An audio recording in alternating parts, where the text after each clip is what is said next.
a very good question. So I just started a recording. And even, or start, or well, I don't know what will happen tomorrow. And Yeah. I always have problems with time. So first of all, just let's continue now. And I just started the recording, and I want to repeat your question because it's an important question.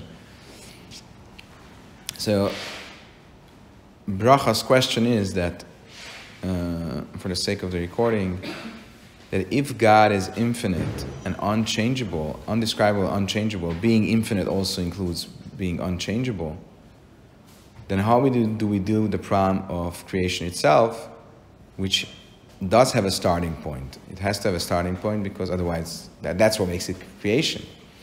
Now, if there is a starting point to creation, then that means that there is the way this undescribable, unlimited existence exists before the creation and the way he exists after the creation. That means that he's changed, right? That's basically the same. That's the question. I don't know, is that your question or you have a different question? So you are trying to solve this problem by saying something which some of the theologists or philosophers try to say, and that is that there's no starting point of the creation. It's always existed. And then it could solve the problem. But that is a problem. And that is considered heresy to say that there is no starting point to the creation. And why it's a problem, I will explain in a second. I would just like to say that, I don't know if you guys ever heard of Spinoza. And Spinoza, his disagreement with the rabbis was on this point, that he thought on the same, more or less on the same, along the same logical lines as you have said, that God's creation is constant. There's no starting point. Because if there is a starting point, there is a change in him. Because there is him, and then there is his creation. So how do we solve this issue? And it sounds like a good solution, right? To say that God constantly creates. And constantly creates means that there is no starting point to the creation. How can there be no starting point to time? That's a whole thing in itself. We're not going to get into it now. It's a logical question of, is there a starting point to time or not? By the way, you should know that it's a question also, as far as I understand, as I warned all of you, I'm very ignorant in physics, theoretical physics, but as far as I understand, this is an issue also in physics, that is time something which has started at a point, or is it something that was always there? Now, and when it comes to physical phenomena, what is really time? Time only exists if there is things, right? It's simply, that's why we say time and space are interrelated. What is time? Time is change. You can only have change if there are things to change. If there's nothing to change, then there's no time. So that's why we say time and space come together, because the most basic change is in space. But we might want to say, okay, but so that's a question into itself. Now, your question, Spinoza says, yes, same way God is infinite, his finite expression is also all the time, because otherwise, if there was a starting point, that would be his infinity before the creation, and after the creation, that would change him. Now, why is this heresy to say this? Because if so, God, being a creator, is a hechrech. How do you say hechrech in English? Is a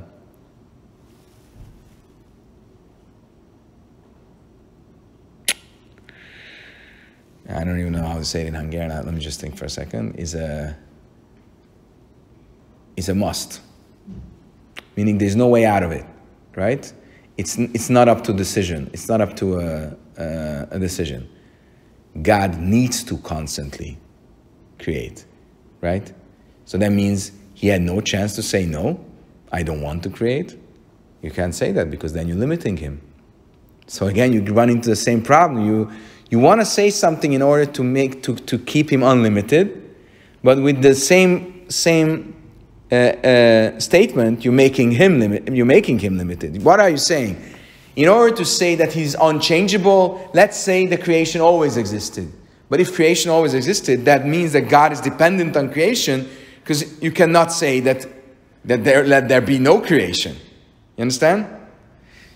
To say that let there be no creation is the same problem of change than to say let there be creation, right? And so in order to say that to solve this problem of change, you will have to say that he constantly creates. Yes, but if he constantly creates in a way that he cannot say no to creation, that limits him, because that means he's dependent on this other thing, which is the creation. That's why it's heresy. By the way, just for you to understand this a little better, I think Spinoza compares this idea of the constant creation to the sunlight. I'm not sure if this is in Spinoza or just explanations. I didn't read it in Spinoza itself. But he's saying like the sun. The sun makes everything, there's energy coming out of the sun, right? So it makes, for example, this tree outside in this Virash Martiutza to grow. The sun, it's not like the sun made a decision, I want to make this tree grow. It just grows by itself. Same thing is true about the creation. The creation just came by itself from God. Because if there was a decision by God, that means that there was a God before the decision and after the decision. I can't say that there's a God before the decision and after the decision, because if so, I changed him. So what do I have to say? It's like comes on its own. Or comes automatically. It comes automatically. Then it's a must for it to be. For example, by the sun and the tree, the sun cannot say, hey, today I don't want to make this tree, so let there be no tree. The sun cannot say that. Why? And that's not a problem, because the sun is limited. But if God is unlimited, there cannot be a thing that must come out of him. You understand? Therefore, we cannot say that the creation is constant and it's forever, just like God is forever. You understand? But then we come back to the original question. And this is the question we are dealing with. If there is a creation, that means that there is a creator before the creation and after the creation. But if I say that there is a creator before the creation and after the creation, I'm changing him. There's a change that took place in him. Let's go for the example of the will. A will arose in me to have a house. So there was me before this will arose, is the word? It was before this will arose. And there is me after the will arose. So that's two me. It's not the same me. I've changed. What do we say about God? Atu koidem shenivra va'atu achar shenivra. You are the one, the same one, before the world got created, and you are the same one after the world was created. So you're the same one. Huh? This is written somewhere, by the way. Yeah, we say it in the prayer. We say it every morning in the prayer. So it's written, and God is unchangeable. Now, if Not in the Torah. It's not in the Torah, or is it? Ani avaya lo shinesi. Yeah, it's in the Torah. I am God. I have never changed. Don't ask me where this is quoted from, but this is in the script for sure. So it's in the Torah. So if God doesn't change, then how come creation doesn't change him? So what we are saying now, a little bit, solves the problem. Because what do we say? God doesn't change. His expression changes. You understand? The creation is like the expression. What? The creation is one of the expressions. Yes, and the expression and the creation takes place in his expression. So his essence doesn't change. It's still a little problematic, because if you say his expression changes, then there is him with this expression and him with another expression. But let's leave that for another time. What we're saying now is his expression changes. He himself doesn't change. So, for example, let's get back to the sun. The sun doesn't change if there is a tree here or no tree here. He doesn't change. His expression, the sunlight maybe, has a change. There's a change in relation to the sunlight, not to the sun. So that's what we say about godliness. God's essence doesn't change. His expression changes. Yeah? That goes back to when we were talking about the names, right? What God's Exactly.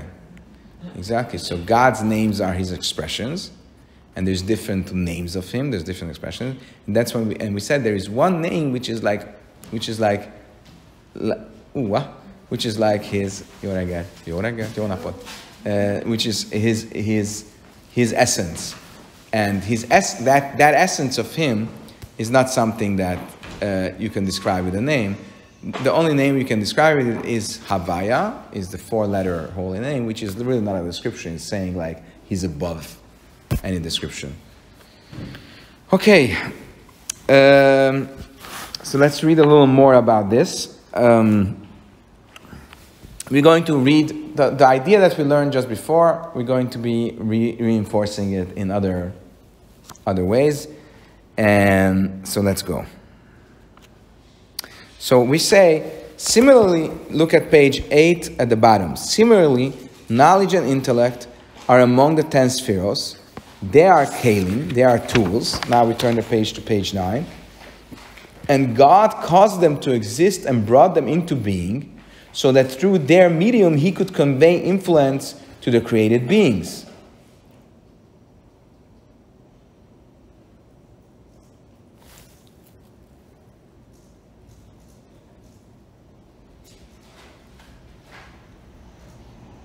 So look at the bottom of the page. From this we can conclude that the different descriptions used to refer to God do not necessitate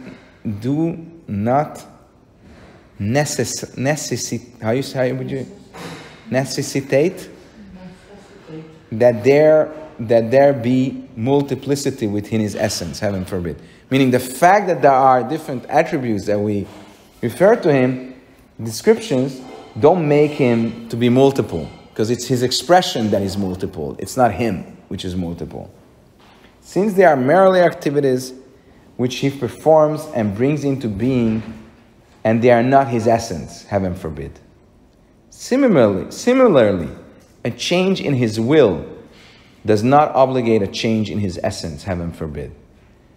Here, since will is an activity and not his essence, now we're saying even more than what we said before. Before we said that the attributes of knowledge are not a change in him because they are just expression. Now we're saying even his will is not him. It's his expression, therefore a change in his will. He decides he has a will for creation. So before he didn't have this will and now he has this will. That's not him, that's his expression. His will is his expression. Nevertheless, these concepts require explanation, and indeed extend explanation. We need to understand it, and the truth of the matter is, it's really hard to understand them. For if knowledge is merely a tool through which he knows, then he would know with knowledge that is outside of himself, heaven forbid. Now, this is a new question. Okay, and before we get into this question, I want to make sure everybody understands. What we're saying now is God's essence is undescribable, infinite, unlimited, etc., etc., etc., etc., etc. Any description we give of God, that's of, for example, his Sefirot, are created phenomena, and they are his activities. It's not he himself, and therefore it's not an issue. Now, what we're saying here now is even more. Let's go back to our example of the house, building the house. So we said, let's look through this process. You start off from you, and we get to a house. It's a separate entity. And now we say, how does this house get developed from you into being? We said, first you had a will, then this will brought to imagination, then that imagination brought to drawings, and then that drawings brought to a contractor that started building physically. So it was a whole process. And we said it's very hard to define where does the house get separated from you. So what we say here is that actually you as your essence, were never part of this deal. It was only your expression. Even your will to have a house is not you. It's It's not a change in you, it's a change in your essence. Now, but then if this is the case, then let's go back to knowledge. What did the Rambam say? The Rambam said him and his knowledge is the same, right? That's his essence. But let's say now his knowledge is just a tool. So that means that God, his knowledge, and the things he knows through his knowledge are separate entities. So, but then we don't get it. If he knows things outside of him with a knowledge which is also not part of him, then he knows with a knowledge which is outside of him, which means that ultimately it will change him. You guys understand? So it's a problem. So look at the bottom of it, page 10. It says the explanation of this concept is found in length in Pardes by Ramak. Ramak is Rabbi Moshe Cordovero, where he also cites two perspectives regarding this matter. One of Rav Menachem Merkanti, that the spheres are only vessels, and Rabbi David, which says that it's his essence. Okay, I'm not gonna. The text here is a little complicated. I'm just gonna explain a little bit a concept, and which we're not gonna finish today, but we will start at least. And then once we understand this concept, we will get back to this, what he mentions here. So in Kabbalistic terms, when we speak of God and godly energy, we always use the word or. Or means light.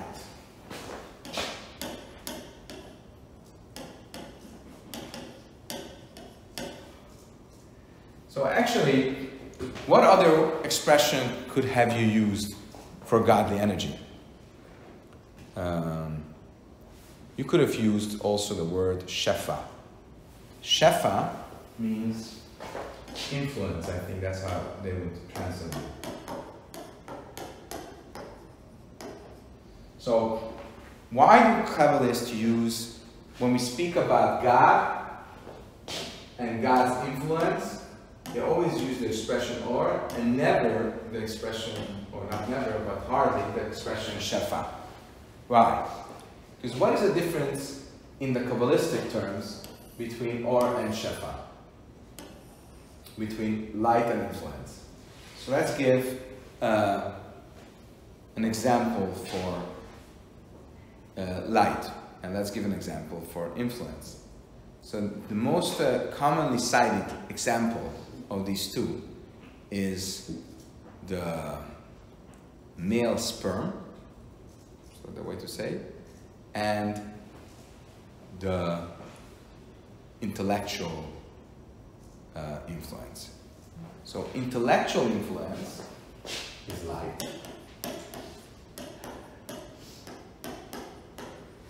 and male sperm with spermium, what would be the nice?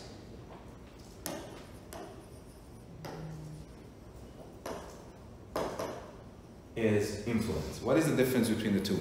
So it's actually an interesting dichotomy in this. Why? I'm a smart guy. In order to influence, to give my light to you, I'll be like speaking to you and explaining you what I have in my mind. It's going to be an eye opener for you to hear what I'm saying. But there's two interesting things. One is that I don't need, if I'm going to explain you something, it's not like if I give over a piece of explanation, then I will be left with less. So I'm not giving over something essential, I'm just giving my light, right? And interestingly, the other way around, when there is a sexual relationship, the male leaves something physical. It's not something, if you look at it, it doesn't look like something with any content. And he has less in his body. So he has left there something. And that thing is a thing. It's not a It's not just a light of something. It's not just a how we say it, to Krazodesh, how we say it? Reflection. It's not just a reflection, it's a thing. It's part of a thing. So influence is a thing,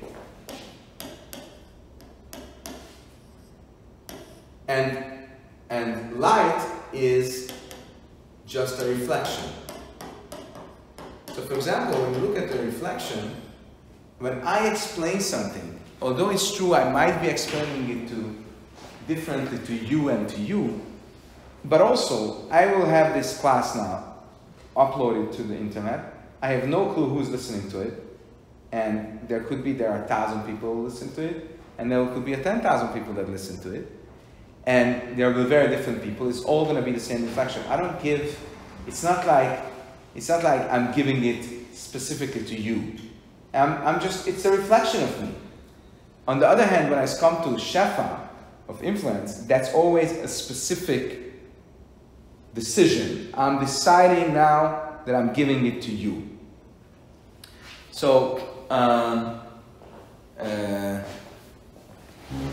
actually, I just wrote a little reminder for myself. There's 3 Hebrew words which out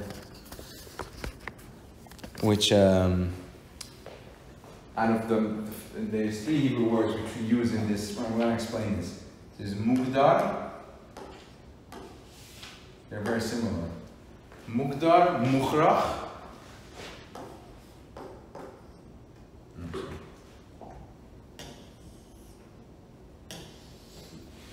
No.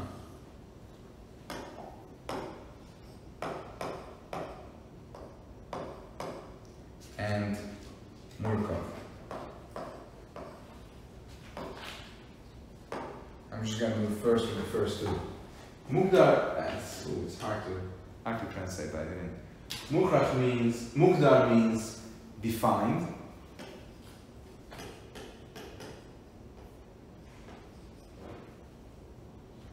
Mukhrach means kényszerített. How would you say that in English? What? Force. Okay, force. That's it. Force. And murkav means complied. So, speaking about the difference between or and shefa, we say or, light, is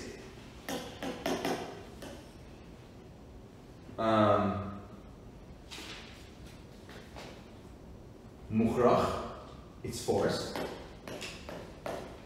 but it's not necessarily defined and not necessarily complied.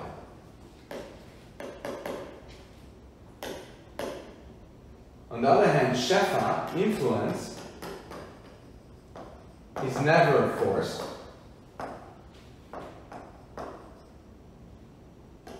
but it's defined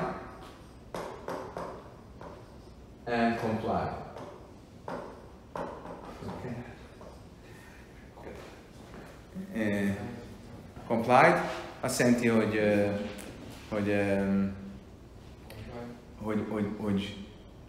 valamilyen összerakott, szó szerint azt jelenti, hogy össze van rakva. So in Hebrew, can you please say it again? Murkav. Murkav. Mukhrach. Mukdar. Murkav. Now, why do we use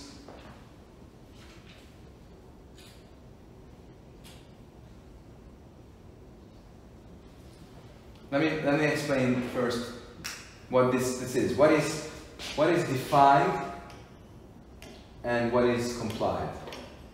Defined means when I do something and I'm busy with it. I can't do something else at the same time. So when I for example, when it defines me. It defines the giver. Okay, so when it comes to the light of the sun, for example, take the light of the sun. It's never defined. What does it mean? The fact if the sunlight comes into this room or doesn't come into this room, it makes a palm tree grow or a copper bush to be grown. It doesn't define the sun. The sun doesn't care. It's not busy with, oh, I'm now gonna light into Derech Mitzvisecha 55. He's not mukdar. It doesn't define him. Okay? Also, it's not complied, which means a light could be complied, but it doesn't have to be complied, which means the light could also be just a general thing without it being able to describe it in a certain way. It's a little hard to explain this, but what I'm trying to say is it's when you, for example, I give you a present. That present is always a describable thing. It's not just coming out of me without a description. That's the idea of defined and complied. On the other hand, shefa, influence, is always defined and always complied. I give you a present. When I give you a present, it defines me. I am giving you a present. It's not just my reflection giving you a present. It's me doing it. And that also, it's murka, it's the thing that I give you is a describable thing. I'm not giving you any, because, understand, if it's a reflection can be infinite, but a thing that I give you cannot be infinite. Am I understandable? Somewhat. Now I will get to the point why I'm saying this. The main point why I'm saying this is because the reason why they used light is in order to make us understand that this doesn't define God. When God gives out energy, it's not like he made a decision and now he's busy with creating the world. The creation doesn't define him. If it would be shefa, that God is giving us influence in a way of shefa, that is defining him. Let me put it this way. What we're trying to say is God's creation is not like I sat down and I decided to make a house. Why? Because when I decide to make a house, there is a decision point there, and that decision point changes me. It defines me. I am now focusing on this decision, so it really drags me into the decision. It defines me. It's defining me. God, on the other hand, his creation doesn't define him. It's not like he was sitting there and saying, oh, now let's create. Because why do we have to say that? And therefore, we compare his creating force to a light. The same way light doesn't define him, so too the decision to create doesn't define him. So before we go to let's first just focus on this, defining. We'll get to the other two in a second. Why did they compare godly creating energy to light and not to influence? Because they wanted to tell us that God is not defined by creation. The same way the sunlight doesn't define the sun. It's not like the sun becomes different based on is there light coming out of him or not. It's just a thing, it's a reflection that just comes out of him. So too, the godly creation doesn't define him. It's not like he is defined by the creation. If we would call it shefa, if we would call the creation shefa, influence, that would mislead us to think that God changes by the decision to create. So this is one side of the coin. The other side of the coin, the metaphor of light is not a perfect metaphor. Why?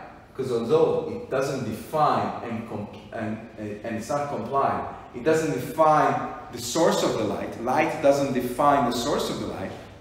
It does, though, have a problem that it doesn't define it because it's forced.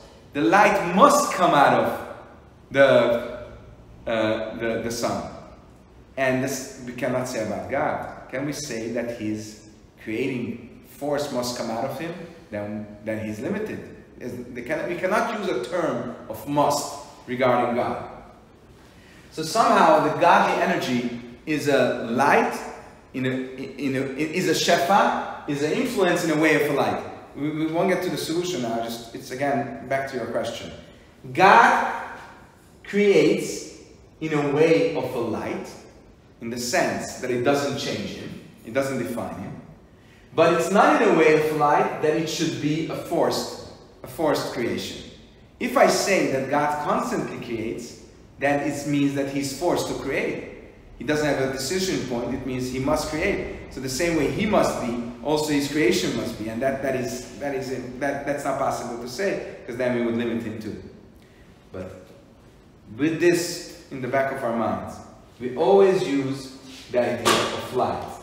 So the light is God's reflection, and that is the energy that makes things create. It's like to say that God's reflection is the creating force. It's not God Himself that makes the creation, it's His reflection that makes the creation. Okay? Now, so therefore we can speak in the Kabbalah, we speak about, and we drew this earlier, but we speak about Him, and we speak about His light. Why is it important? And everything that is in the creation is done on the level of His light. It's always about His light. It's not about Him. Why? Because if you would say it's in Him, then you change Him. And we try to deal with this idea of not to come to say that we change Him. So we always speak about Him and His light. Everything we're going to learn tomorrow about the process of creation, it's not a process that takes place in Him. It's a process that takes place in His light. Because if you would say that it takes place in Him, then we would change Him. What is the process? That we will learn tomorrow. And once we do that, we will understand better the text. You have any questions, guys?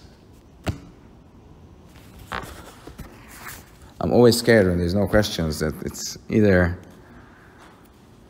very understood or very not understood.